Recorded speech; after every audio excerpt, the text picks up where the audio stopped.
જય માતાજી. આજે આપણે બનાવશું દહીંની તીખારી કાઠિયાવાડી.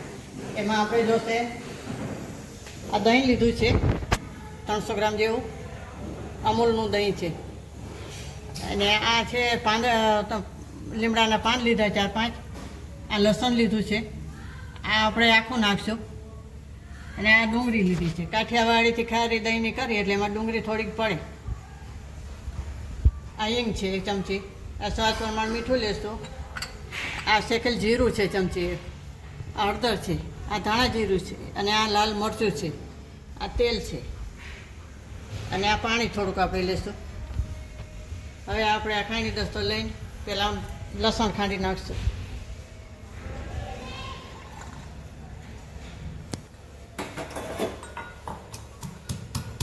લસણ થોડું વધારે જોઈએ.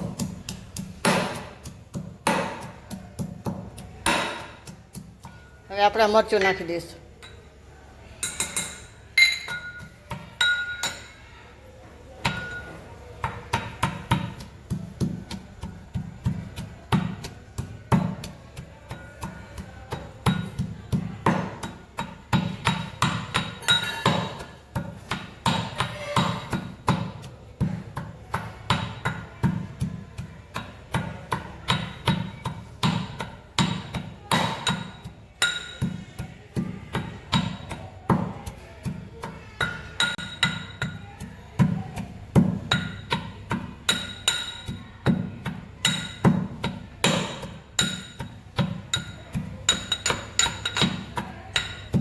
આપણા મરચું ખંડાઈ ગયું છે.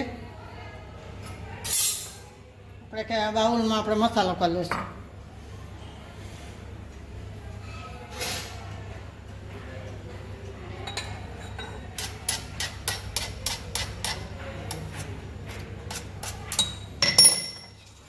આ શેકી નાખો તો શેકી નહીં નાખે. શેકી નાખી તો એ સારું થાય. આપણે શેકીને નાખશું.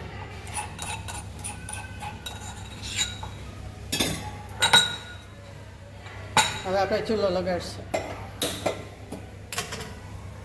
એમાં આપણે આ કઢાઈ મેળશું.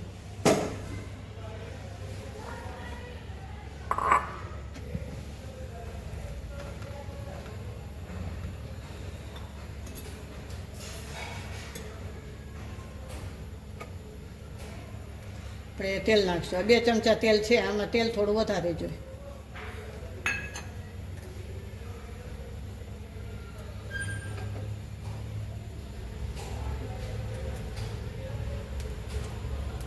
ગેસ ધીમો કરી દઈશું. અને એમાં હલકી પાતળી થોડી તો થાય ત્યાં સુધી આપણે ડુંગળી સતરાઈ દઈશું.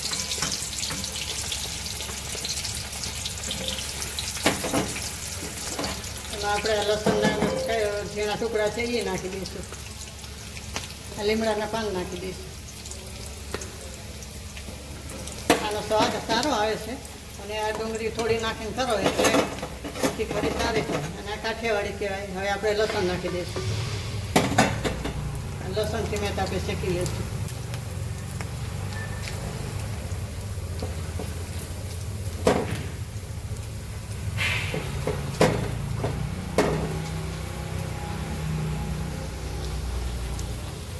મરચું શેકાઈ જાય એટલે આપણે મસાલા કરશું. એમાં આપણે આ શેકેલ જીરું નાખશું. આ ધાણા જીરું નાખશું. આ હળદર નાખશું.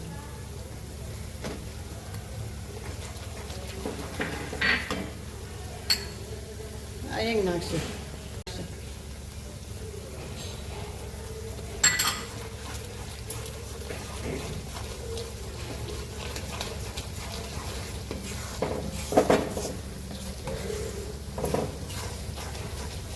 આપણો મસાલો થઈ ગયો છે. હવે આપણે ઉતારીને પછી દહીં નાખવાનું. આ પાણી આપણે જરૂર પડી નથી એટલે પાણી નાખ્યું નથી.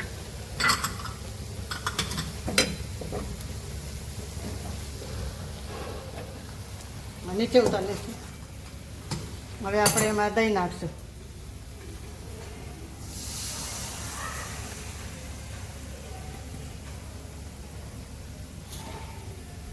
આ દહીં નાખી દઈશું આપણે. હવે આપણે હલકે હાથે હલાવી લેવાનું, બહુ ભાંગે નહીં એવું કરવાનું.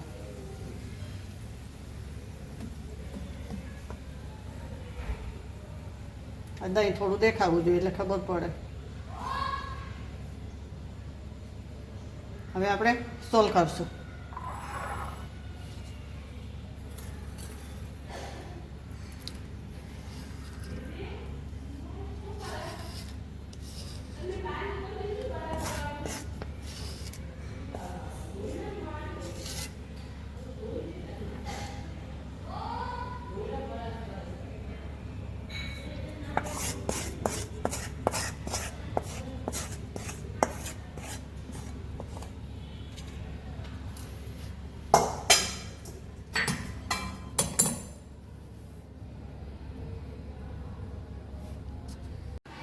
આપણી દહીંની તીખારી તૈયાર છે, એને કાઠિયાવાડી કહેવાય. અને આવી રીતના બનાવજો તો સારી થશે.